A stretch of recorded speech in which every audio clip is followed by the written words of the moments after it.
My spirit is broken. My days are cut short. The grave awaits me. Surely mockers surround me.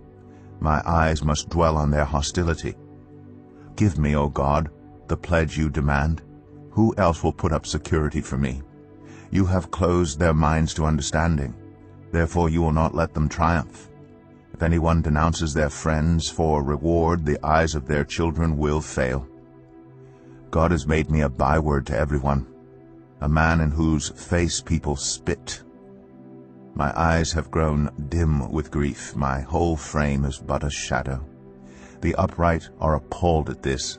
The innocent are aroused against the ungodly. Nevertheless, the righteous will hold to their ways, and those with clean hands will grow stronger. But come on, all of you, try again. I will not find a wise man among you.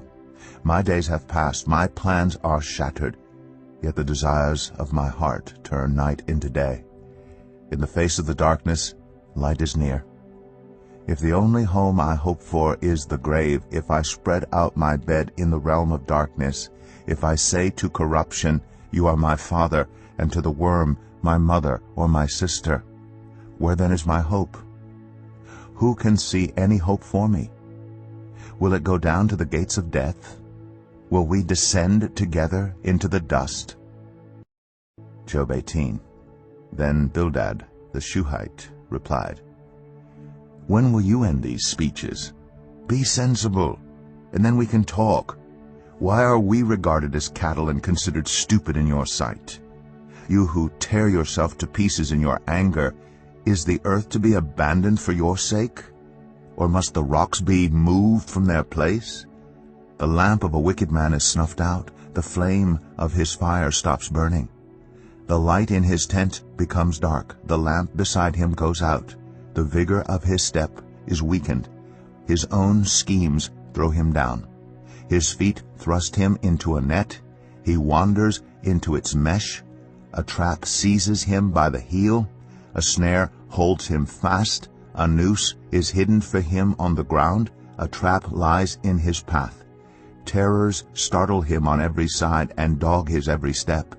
Calamity is hungry for him. Disaster is ready for him when he falls. It eats away parts of his skin. Death's firstborn devours his limbs.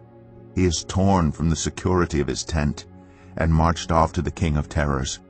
Fire resides in his tent. Burning sulfur is scattered over his dwelling. His roots dry up below, and his branches wither above. The memory of him perishes from the earth. He has no name in the land. He is driven from light into the realm of darkness and is banished from the world. He has no offspring or descendants among his people, no survivor where once he lived. People of the west are appalled at his fate. Those of the east are seized with horror. Surely such is the dwelling of an evil man. Such is the place of one who does not know God. Job 19. Then Job replied, How long will you torment me and crush me with words? 10 times now you have reproached me. Shamelessly you attack me.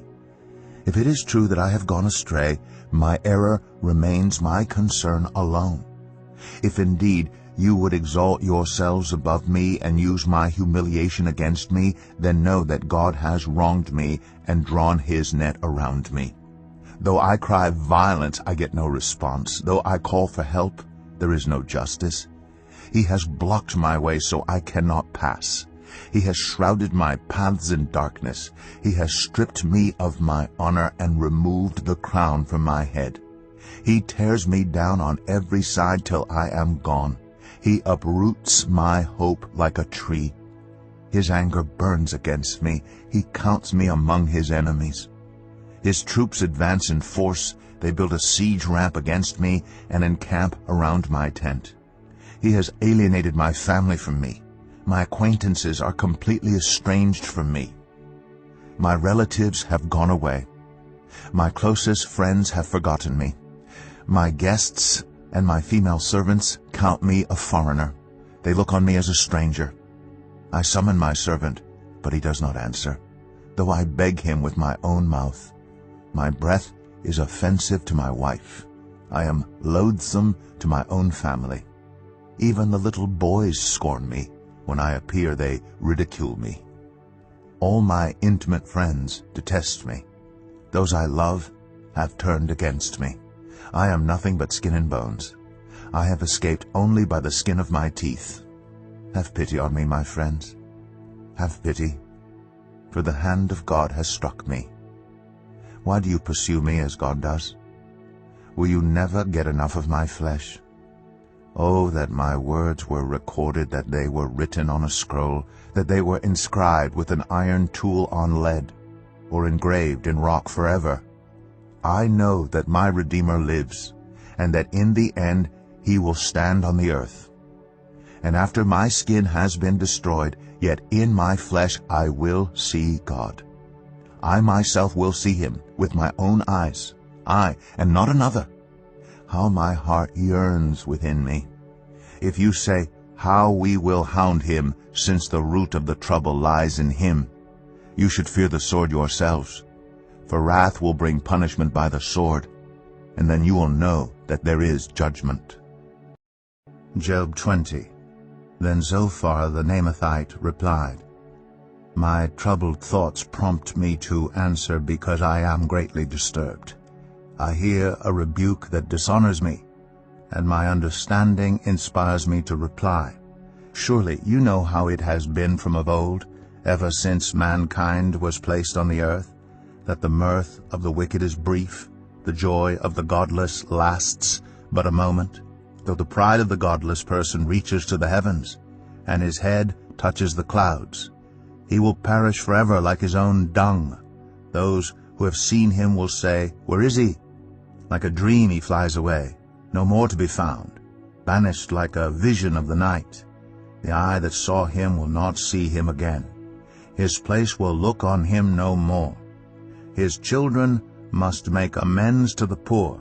His own hands must give back his wealth. The youthful vigor that fills his bones will lie with him in the dust. Though evil is sweet in his mouth, and he hides it under his tongue, though he cannot bear to let it go, and lets it linger in his mouth, yet his food will turn sour in his stomach. It will become the venom of serpents within him. He will spit out the riches he swallowed. God will make his stomach vomit them up. He will suck the poison of serpents. The fangs of an adder will kill him. He will not enjoy the streams, the rivers flowing with honey and cream. What he toiled for he must give back uneaten. He will not enjoy the profit from his trading, for he has oppressed the poor and left them destitute. He has seized houses he did not build. Surely he will have no respite from his craving. He cannot save himself by his treasure. Nothing is left for him to devour. His prosperity will not endure. In the midst of his plenty, distress will overtake him. The full force of misery will come upon him. When he has filled his belly, God will vent his burning anger against him, and rain down his blows on him. Though he flees from an iron weapon, a bronze-tipped arrow pierces him. He pulls it out of his back, the gleaming point out of his liver. Terrors will come over him. Total darkness lies in wait for his treasures. A fire unfanned will consume him and devour what is left in his tent. The heavens will expose his guilt, the earth will rise up against him. A flood will carry off his house, rushing waters on the day of God's wrath. Such is the fate God allots the wicked, the heritage appointed for them by God.